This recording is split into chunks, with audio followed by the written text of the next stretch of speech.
Hey guys, I'm Andrew Rodriguez, and today we're going to change out the lift pump in a 2004 Volkswagen Golf. This video could also be really helpful if you have a 1999 to 2003. It has the same device, just without the pump. This is a lift pump, but it also has the fuel level sender built into it.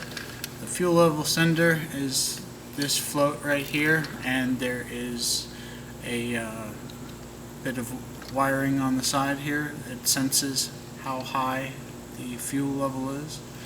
I'm going to change it out real quick. This 2004 is having a hard time starting, and when I start the key, there is no sound or vibration coming from here. That's a real common problem. This car has almost 300,000 miles, and after 150,000 miles, it's common for these pumps to fail. If you turn the key and you don't hear anything or feel anything inside of here, it's time to change it out.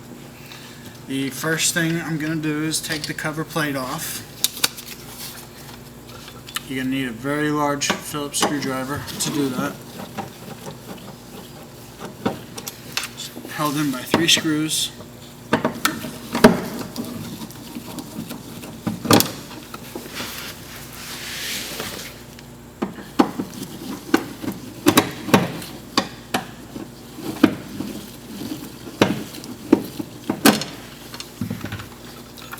Set that out of the way.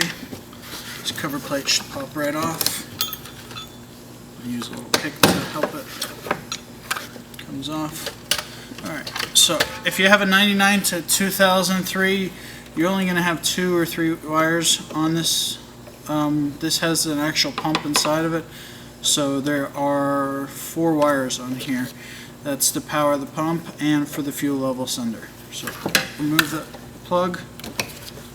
Pulls off, and then we have the fuel lines right here. I'm going to go ahead and take those loose. The way we do that is there's clips on the side of it. You squeeze and you lift up.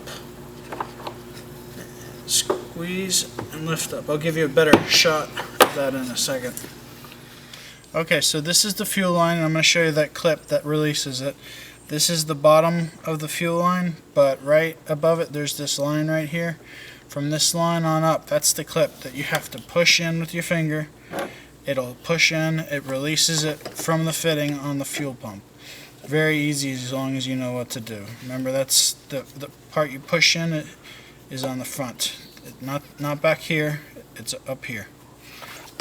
So I'll put it back on, it snaps right away. Push in with your thumb. Lift up. It's very easy.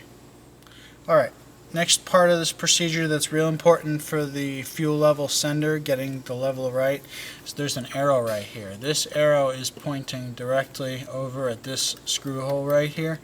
If you have the arrow over here or over here, when you're done installing it, the fuel level is going to show completely wrong on the dash. The arrow must be lining up with this screw hole. Okay, the next part of this job is we're going to take this cap off. If you don't have the $100 tool to remove it, you can use a chisel and a hammer and carefully take it off. You don't want to hit any one of these bumps too much. You'll take it off. It's really not hard.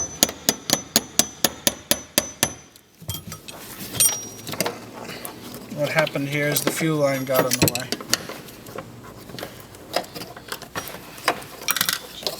Back up. It's loose enough now that I can do it with my hands. Okay. The ring is off. Set that aside. Next part, we're going to have a rag out in case there's any dripping diesel. Real important before you start this job at all, your fuel tank should be pretty much almost empty. Even if you're halfway full, that might be high enough for the fuel to spill over the side once you take out the fuel pump. So that's real important. Right now, the fuel light is on in this car. I'll tuck this out of the way, tuck this out of the way.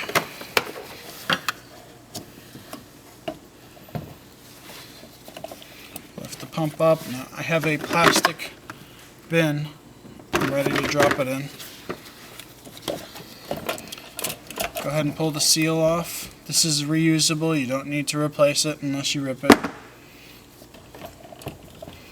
So let it pump up, keep the fuel lines out of the way, and once you get it up, you got to tilt it because you have the fuel level sender right here. Now I'm going to put a rag around it, drop it in the box, and that's done. So installation is in reverse. Got the fuel level sender down here. Drop it in the hole. Before it gets down, I'm going to get my seal back on. And you want to tuck the seal onto the car before you try to put the pump in. So the seal is seated correctly now. Drop the pump into the hole.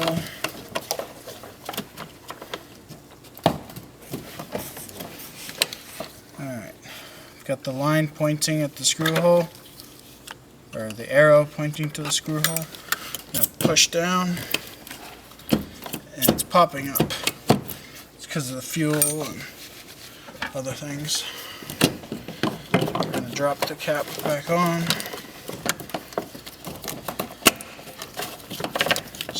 Start threading it by hand. Okay, before I tighten this ring down too much, I'm going to make sure the arrow is still pointing at the screw hole. You can go ahead and install your fuel lines. The black one goes this way, and the blue one is the furthest one.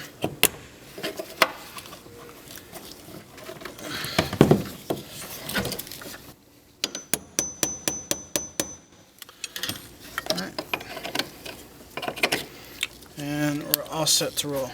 Real quick, this pump definitely wasn't working, but another problem that they can run into is they can get the screen down here filled with algae or debris. Algae is a semi-common problem in older diesel cars. There's additives you can put into the tank to get rid of it. But that's all I got for you today. I hope this video is helpful for you. It should apply to 99.5 to 2006 Volkswagen TDIs. If you need any parts, let me know. We're always happy to help.